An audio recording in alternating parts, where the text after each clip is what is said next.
My name is Samantha Blake. I'm 31 years old, and I grew up in a small town near Lexington, Kentucky, where my family name used to be tied to a hardware store that had lasted 3 generations. Folks around there often said, a Blake kid will take over the shop for sure. Except me. From a young age, I realized I wasn't the center of my family's story. Every glance, every compliment, every ounce of expectation was aimed at my younger brother, Dylan. He's 2 years younger than me, an average student with a reckless streak, but somehow never lacked praise from our parents.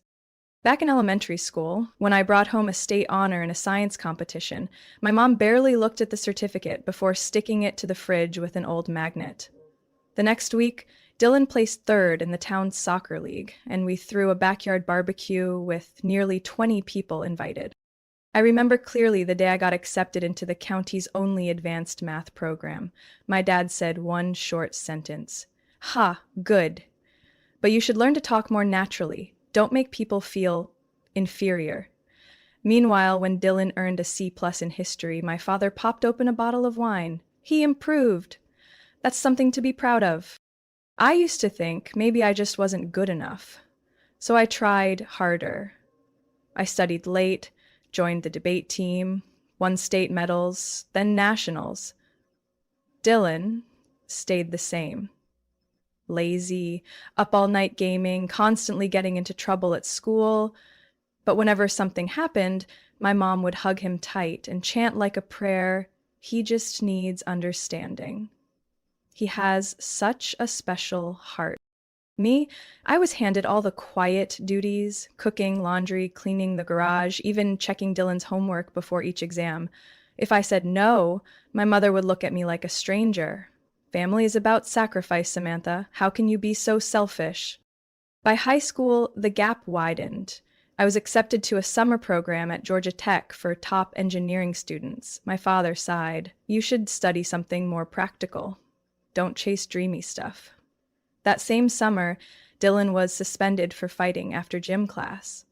My mom took him to Disneyland to reduce stress.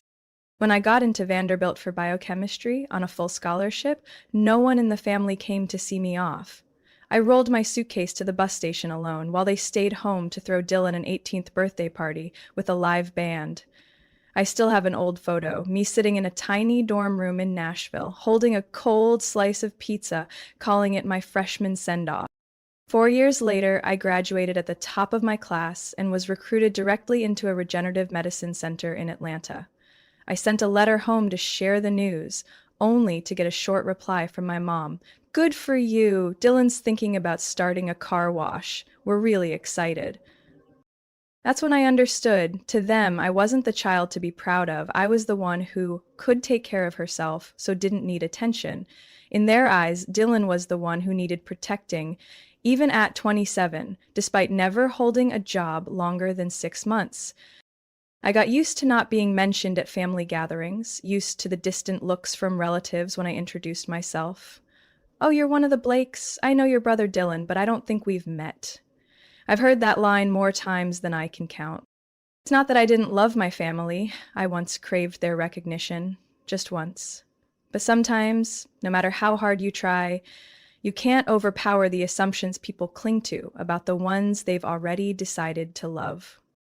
3 years after earning my PhD and officially starting as a lead researcher at the Jefferson Cancer Center in Atlanta, my father passed away from a sudden stroke. It happened on a September morning, right as he was sorting through bills at the kitchen table. My mother called me at 6:30 a.m., her voice trembling. Your father collapsed, Samantha. The doctor said he didn't make it. I went home that very day. The funeral was held at a Baptist church in Harlan, the same one where my dad had once fixed the plumbing for free because God would take care of the interest. Everyone wore dark colors, spoke in hushed tones, and my mother stood by the casket without shedding a single tear. Dylan was unusually quiet, not from grief, but because he was already thinking about the house. 2 weeks after the funeral, my mother pulled me aside in the backyard. She twisted the sleeves of her beige cardigan, eyes fixed on nothing. I can't manage anymore, she said. The mortgage, utilities, maintenance. It's too much. I nodded. I knew. My father had been the only steady source of income. Dylan, as usual, was still figuring things out, as my mother liked to say. Dylan suggested if you're willing to invest, you two could buy the house together and divide it. I'd live in the finished basement, Dylan on the first floor, and you upstairs. I paused for a few seconds, then asked, "Is he planning to contribute anything?" He said he would once things stabilized. I said nothing else. Over the next week, I sent all the documents to my personal attorney, Andrea Keller, a sharp-tongued woman with neatly silvered hair and eyes that missed nothing. After reviewing the sale details, Andrea strongly advised I outline ownership percentages in the agreement. I'd pay 70% of the home's value, Dylan 30%, with funding from his fiancée, Stephanie, and my mother would have no ownership, only the right to reside in the basement contingent on mutual consent. "This is family, but even families need the law to protect them," Andrea said bluntly. "If you don't define your rights, they'll treat you like a walking wallet." We signed everything in early December. I moved into the top floor, a quiet studio I redesigned myself. A compact kitchen, a private bedroom, and a workspace with a wide window overlooking the backyard's maple trees that flamed red every fall. Dylan and Stephanie settled on the first floor and immediately resumed hosting gatherings with his old basketball buddies. My mother treated the basement like neutral territory, lighting scented candles and watching old TV shows on DVDs. I respected boundaries. Each of us had our own kitchen, mailbox, and space. Every month, I made the payment for Dylan's portion because by the second year, he was consistently late. When I reminded him, Stephanie would flash a tight smile. "Don't worry, he's getting ready to launch his project." I never found out what that project was. Whenever I left town for conferences, the house became oddly lively. I once returned from San Diego to find the living room couch broken and sauce stains on the rug. Dylan shrugged. Yes, things got a little wild. I clenched my jaw, but said nothing. I was waiting, quietly gathering enough reason to act. The following spring, I discovered my mother had been entering my space while I was at work. Not once, but multiple times. One day I found a note on my desk. "You should put this cup somewhere else. It could fall." The cup broke 2 days later. I didn't confront her. Instead, I began a photo log, capturing every change, every sign that my boundaries were being breached.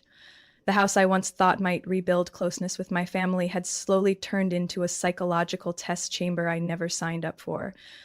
I had just returned from a 4-day conference in Boston, where my research team presented preliminary results on an immunotherapy treatment for pancreatic cancer. For the first time in 6 years, I felt like my sacrifices hadn't been in vain. A professor from Johns Hopkins expressed interest in a long-term collaboration. I printed the proposal and brought it home, planning to share the good news over a family dinner that weekend. I was too naive.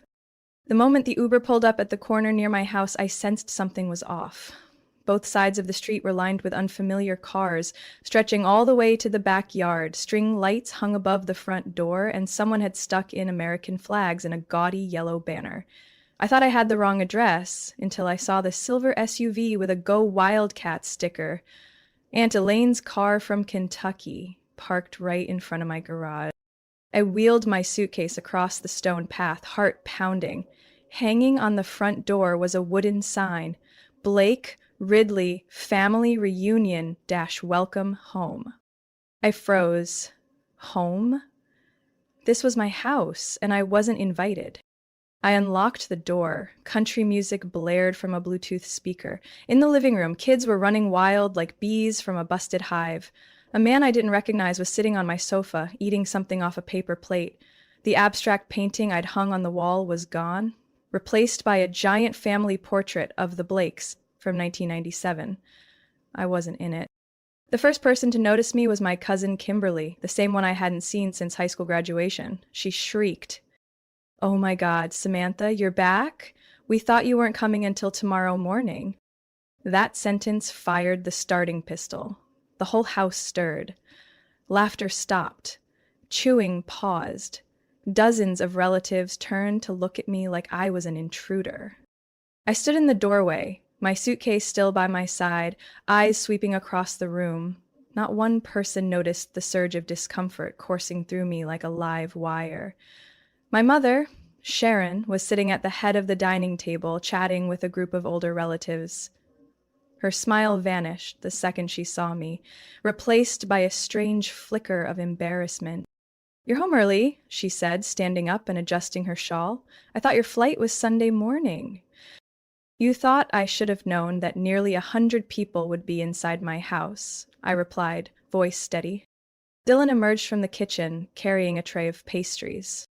"Surprise, Sam! We're throwing a family reunion, first time nearly everyone's here." I stared directly into my brother's eyes. Did I receive a single message about this? "We were going to clean everything up before you got back." Ah, so that includes cleaning out my privacy and property rights, too? I wheeled my suitcase upstairs. My bedroom door was unlocked. Inside was a nightmare. Strange blankets on the bed. My belongings shoved into corners. My desk was being used as a dessert buffet. Cake wrappers, sugar crumbs, sticky napkins smeared across the surface. A child's crayon drawing was taped over my framed award from the American College of Clinical Medicine. The bathroom reeked of cheap air freshener, and the medicine cabinet had clearly been rummaged through. I said nothing. I just began taking photos. Every corner, every detail. I entered the bedroom, opened a drawer. My underwear had been pushed aside to make room for children's clothes. I sat at the edge of the bed, took a deep breath. A message pinged from Dylan. "Everyone's asking where you are. Don't make a scene. This is a rare occasion." I didn't respond. I took a screenshot and forwarded it to my lawyer, Andrea, with the subject line, "Breach of agreement, unauthorized use of private property, urgent." Then I locked the door from the inside, opened my laptop, and pulled up the email from the professor in Boston. I clicked, "Accept invitation to collaborate." They wanted to turn this house into a stage for their legacy? Fine, but I wasn't here to be their backdrop. The storm hadn't hit yet, but I had already drawn the map. I stayed in the room for over an hour, and not a single person knocked to check on me. No apologies, no explanations, just laughter, the clinking of dishes, and music growing louder downstairs. As if I didn't exist. I got up and opened the closet to look for the box that held my grandmother's vintage perfume, the only thing I kept after she'd passed. The green, velvet-lined mahogany box was gone. I tore through every drawer, moved a stack of documents aside. Nothing. I stepped into the bathroom. Fingerprints smudged the mirror. On the counter, my toner had been replaced with some off-brand cleanser, a light gray towel, not mine, hung crookedly on the metal rack. When I leaned over the trash bin, my heart dropped. Tiny shards of glass, carrying a faint, sweet, familiar scent. One large piece still had the words Avignon 1956 etched on it, the vintage perfume bottle. Shattered. I leaned against the sink, fingers clenched so tightly they turned white. That wasn't just an object. It was memory. The last trace of the only woman who ever called me her pride. The air in the room felt thick. I picked up my phone and turned on the camera, snapped photos of everything. The scratch on the mirror frame, the shards in the trash, the foreign beauty products, the coffee stains on my desk. I turned back to the bed and lifted the blanket. On my bedsheet was a faint print of pale orange lipstick. Someone had slept here, done their makeup here, lived here. In the space I had saved for and designed myself over 4 years. A soft knock. Then Stephanie, Dylan's wife, spoke from the hallway. "Sam, you okay in there? Dylan says you're being a little sensitive." I didn't open the door. "Who slept in my room?" I asked, my voice hoarse but steady. "Just Aunt Ruth and Uncle Ben. They're older. They couldn't manage the basement stairs." "I'm on the top floor." "Yeah, but they arrived early and everyone thought you were coming Sunday." I sat back on the edge of the bed and typed a short email to Andrea, confirming unauthorized individuals used private room and damaged personal property. Photos attached. Please advise on next steps. 1 minute later, my phone rang. It was Andrea. "Samantha, they've clearly violated the terms of agreement. I recommend you document everything on video from now on and avoid direct conversations. Do you have indoor cameras?" "No." I'll send over a contract for a private security service. You can sign and install within 24 hours. Also, don't respond to any of them unless it's via email. I nodded, even though she couldn't see me. And if I want to evict unauthorized occupants? Absolutely possible if you can prove their presence is unauthorized and caused property damage. I ended the call, opened my camera app, and began filming a panoramic video of the room. I narrated every detail. Filing cabinet opened, lock broken, bookshelf moved, stain on carpet, mattress has deep indentations, unfamiliar scent in the room, heirloom destroyed. I had planned to stay the night, but when I discovered my backup phone charger was plugged in under the bed and the screen read, "Not your account," I made my decision. I texted Madison, my best friend from college who lived 20 minutes away. Need a place to crash. House has been invaded. Details later. She called me back in under 30 seconds. Let me guess, Dylan again. This time, the whole clan. Front doors unlocked, blankets on the couch, apple pies on the table. I packed in silence. Documents, laptop, backup drive, and the few valuable things left. As I went downstairs, I passed through the living room. Someone was projecting a slideshow. On the screen, photo after photo of Dylan, my mom, and the extended family at the beach. Not a single one of me. Aunt Carol turned to me as I walked by. "Oh, Samantha, when did you get in? Dylan told us you were the one financially supporting this house. So generous of you." I simply smiled, nodded politely, and stepped out the front door. Before closing it, I turned for one last look. My mother was laughing loudly, holding a glass of white wine. Dylan was telling a story that had the whole table in stitches. No one looked in my direction. In that moment, I understood more clearly than ever I had never truly been a part of this family. I was just the one who stayed quiet long enough for them to normalize the trespass. But I wouldn't stay quiet anymore. I returned to the house the next morning, unannounced. I walked into the living room just as everyone was having breakfast. The room fell silent the moment I appeared. The sound of knives and forks stopped abruptly. My mother turned to me with fake surprise. "Samantha, I thought you stayed over in Boston." "I stayed somewhere with a locked door," I replied, taking off my coat, my voice calm but each word clear. Dylan got up from his chair and started walking toward me as if trying to intervene quickly. Stephanie stayed seated, her hands tightening around her coffee cup. "Sam," Dylan said, "nobody meant any harm. Yesterday was just a misunderstanding." I looked straight into my brother's eyes. A misunderstanding is when someone accidentally does something wrong. This was intentional concealment. "That's not fair," Stephanie cut in. "We thought you didn't care about this family. You're never around for gatherings. You live like you're somewhere else. Whether you're here or not, it feels the same." I paused for a few seconds, then nodded slowly. "So you felt no need to ask before bringing nearly 100 people into a space I own?" My mother sighed and stood up. "Enough, Samantha. You always make everything a big deal. People came out of love, but you're always busy, always locking yourself away in your lab. Do you really think anyone in this family even knows what you actually do?" That sentence cut like a knife. I pulled my phone from my pocket and quickly played a clip from the conference in Boston, holding it out toward my mother. The screen showed me presenting to over 500 medical professionals, applause echoing in the background. "I'm developing a treatment for pancreatic cancer. This week, I was invited to lead a federal project." But sure, go ahead and say I'm never present. Maybe it's because what I do isn't considered important around here.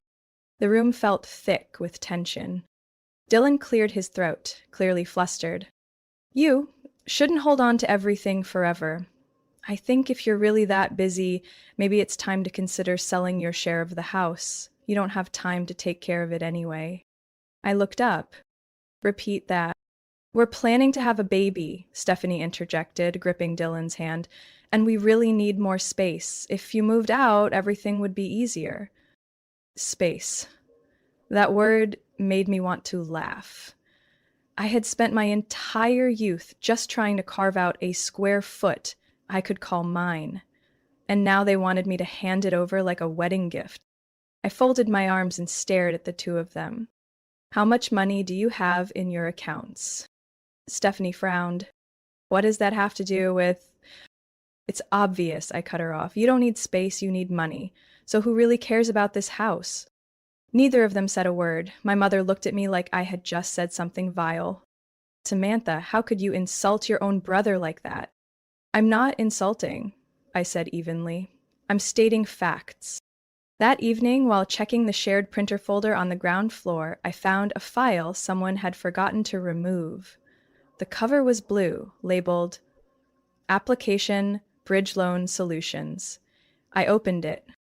Inside were interest rate sheets for 2 rejected personal loans, a credit report with a shockingly low score, and another document, Request for Second Mortgage, signed by Dylan Blake. I picked up the phone and called Andrea. I need to verify the legality of a refinance attempt made without co-owner consent. Andrea responded immediately.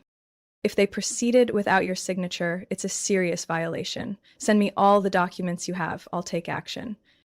I carefully photographed every page, then returned the folder to exactly where I found it, as if I had never touched it. I knew one thing for certain. Next time they overstepped, I wouldn't need to argue. I would use the law. I stayed up all night, not out of anger, but because my brain was working like a precision machine. I made a list of every task, every deadline, every person I needed to contact. If Dylan and Stephanie thought I would back down like before, they had picked the wrong person. The next morning, I scheduled an emergency meeting with Andrea Keller, my attorney. We met at 8 a.m. in her midtown office. Andrea wore a light gray suit, her hair pulled into a high ponytail, and her eyes sharp as a scalpel. I've reviewed all the documents you sent, she began, flipping through a file with a deep red cover. They're attempting to refinance a co-owned property without your signature or consent. Clear violation. What's your plan? I don't want to sell, but I also don't want to live with them anymore. I want to rent out my portion with a professional property manager. Andrea nodded, jotting notes. Then we'll need 2 things. A petition establishing rental rights per your ownership agreement, and a contract with a reputable property management firm. Do you have a company in mind? I shook my head. But I do have one requirement. They must have experience handling co-owned properties and be unafraid of legal tension. I know just the place, Andrea replied. I worked with them during a sibling estate split in New Hampshire. Thought it was just minor friction. Turned out to be high-level fraud. They handled it with absolute professionalism. Just a few hours later, I was sitting inside the offices of Willow and Hart Property Management, a firm headquartered in Roswell specializing in complex real estate operations. I was met by Camille Hart, a poised woman in her early 40s with a demeanor as composed as it was unyielding. After I explained everything, Camille gave a brief smile. We're no strangers to families who preach blood is thicker than water while reaching into each other's wallets. You have clear ownership, defined space, and evidence of breach. We can take it from here. I want security cameras, smart locks, and full control over the second floor. They're not allowed up there anymore. We'll have a tech team on site this week. Legally, you still have full rights to your portion under the existing agreement, and we'll handle any disputes directly with them. That afternoon, I drove to the bank and retrieved all original documents related to the house purchase. Bank records, payment history from my first year to present. I stuffed everything into a thick folder and hand-delivered it to Andrea. I want a fully documented legal trail, I said. They're used to manipulating with words, but I'm not letting a single sentence go unrecorded. Andrea nodded. From now on, all communication will be via email only. No direct conversations, no texting. If they knock, you don't have to answer. That night, I sent my first email to Dylan, CCing Stephanie and my mother. I'm initiating steps to protect my ownership and personal space, following multiple violations of our agreement. All further communication will be in writing. Please do not approach me directly. No one replied within 24 hours, but I did receive a long, rambling text from my mother. You're tearing this family apart over small things. They're just trying to settle down. You're being too rigid, Samantha. Your father hasn't been gone that long. You should think about family blood. I didn't reply. Instead, I forwarded the message to Andrea with a note. This is the emotional manipulation I warned you about. 2 days later, Camille and her tech team arrived. They surveyed the second floor, remeasured the square footage, and drafted a separate management map. One technician installed discrete cameras along the hallway leading to my private staircase. The new digital lock was fingerprint coded and controlled via mobile app. After they left, I received an email from Camille. Ready to host temporary tenants starting the 10th. Shortlist includes 3 candidates, an internal medicine resident, a college professor, and a novelist. I reviewed each application carefully, not because I needed the extra income, but because I was redefining control within the very space where I had once been treated like an outsider. 3 days after the security system was installed and the property management contract officially took effect, I received an email titled Invitation, Zurich Immunotherapy Initiative. The sender was Professor Klaus Reinhardt, Executive Director of the Swiss Center for Molecular Medicine. In the message, he wrote, "We were very impressed by your presentation at the Boston conference last week. Based on your team's current direction, we would like to invite you to lead the T-cell immunology research group in Zurich. It's a 3-year contract, competitive salary, housing support, and full control over experimental design. If possible, please respond within 10 days. I read the email 3 times. My heart was pounding, like the first time I stepped into a lab. This opportunity wasn't just a career move, it was a way out of the tangled vines of guilt and distorted family duty. I called Andrea first.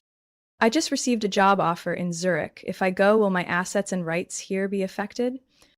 No, as long as you retain ownership and continue using a third-party manager, she answered immediately. In fact, this gives you a clearer reason to separate from any of their claims. Then I called Madison. Zurich, she screamed over the phone. Are you really moving to Europe? 3 years? Possibly extendable? What are you going to tell your mom? I'm not asking for permission. That evening, I sat alone in my second-floor unit, doors locked, cameras softly blinking blue. I looked at the walls that had once felt like shelter, then became a violated space. I opened my closet, pulled out a large suitcase, and started folding clothes. I didn't tell anyone in the house, no notes. The next morning, I sent an email to Dylan, CC'd Stephanie and my mother, attaching legal documents from Andrea. I will be working abroad for the next 3 years. My owned portion of the property will be fully managed by Willow and Hart. For any inquiries related to the property, please contact Camille Hart at the attached address. I will not engage in any personal discussions regarding this matter. 10 minutes later, my phone rang. It was Dylan. I didn't pick up. Then my mom, then Stephanie, then Aunt Carol, then Uncle Vernon, like the whole family suddenly realized I had value once they sensed they were losing access to me. I texted Madison. It's starting. She replied, proud of you. Don't look back. Before leaving Atlanta, I went to the bank and signed over financial power of attorney to Andrea, then stopped by the health insurance center to transfer my medical records to the international system. At the airport during security check, I glanced at the e-ticket reading ATL SZRH, and for the first time in years, I smiled without feeling the need to apologize. Zurich greeted me with light snow and crisp air. The apartment arranged by the Research Institute was in the Seafield district, quiet, lakeside, near small bakeries and old bookstores I fell in love with on my first walk. On my first day at the lab, I was given a tour of the research sectors: cellular biology, immune modeling, genetic programming systems. My team had 6 members from Brazil, India, Germany, and Belgium. No one knew I had once been the invisible child in the Blake family. Here, I was simply Dr. Samantha Blake, an expert in next-generation T-cell immunity strategies.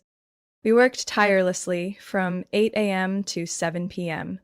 Each evening, I stood by the lab window, gazing at the Alps in the distance, no longer feeling small, no longer bracing myself to survive among relatives who never really saw me. A month later, I received an email from Camille. A new tenant has moved into the second floor, a visiting professor from UCLA. Full 6-month payment, no complaints from any parties, although Dylan has called 3 times with vague comments about his right to stay. I typed back, "Proceed exactly per contract. Please disregard any non-written communication." Right after, I received a message from my mother. "Can you reconsider? Family is forever. I'm getting old. You leaving like this breaks my heart." I stared at that message for a long time, then set my phone down without replying. For the first time in my life, I truly understood. Love cannot grow where only obligation exists. And freedom isn't about running away. It's about walking away from what no longer deserves you.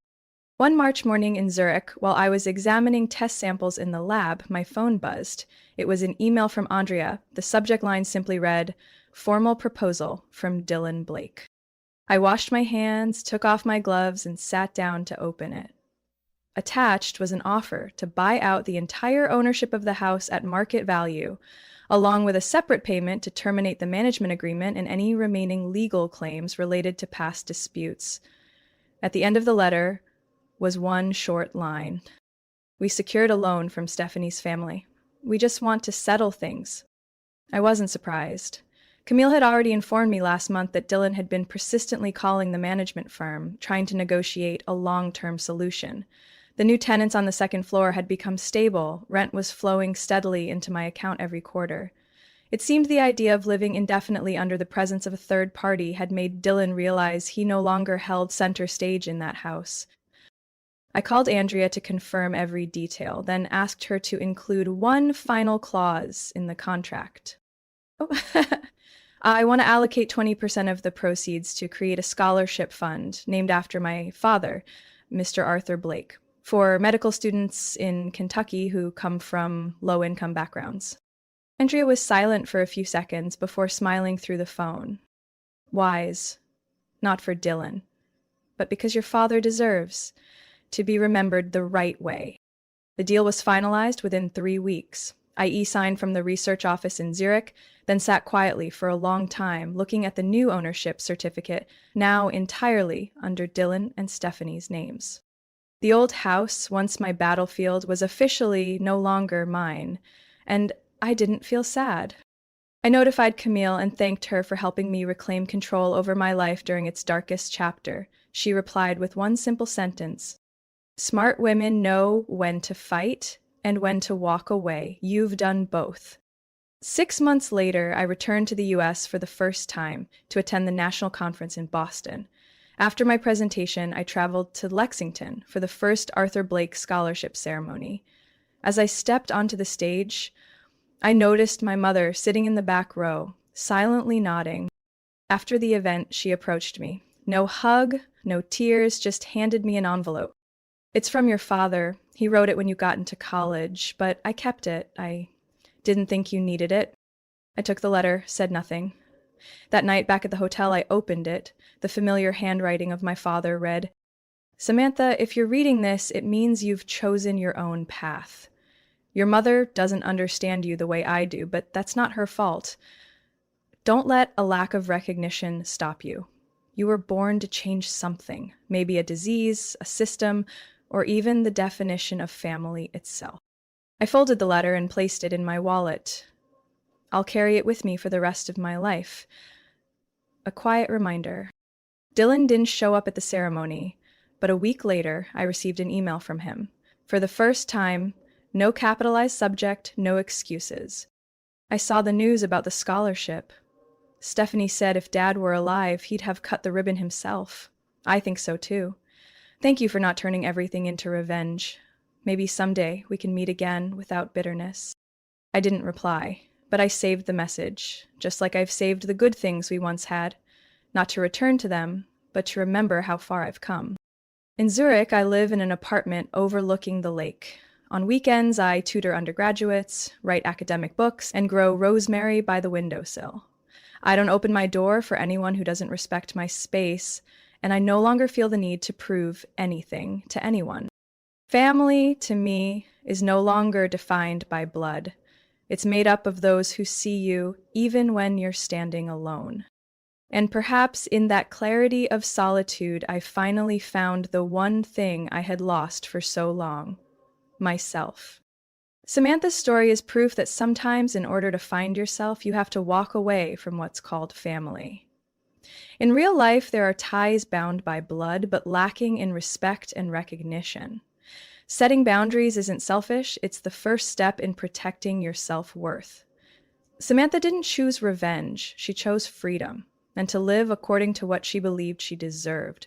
And sometimes that is the deepest form of forgiveness, not staying to resent, but leaving to be whole. What do you think of Samantha's choice? Would you have done the same in her place? Share your thoughts in the comments, and don't forget to follow the channel for more heartfelt family stories and powerful life lessons.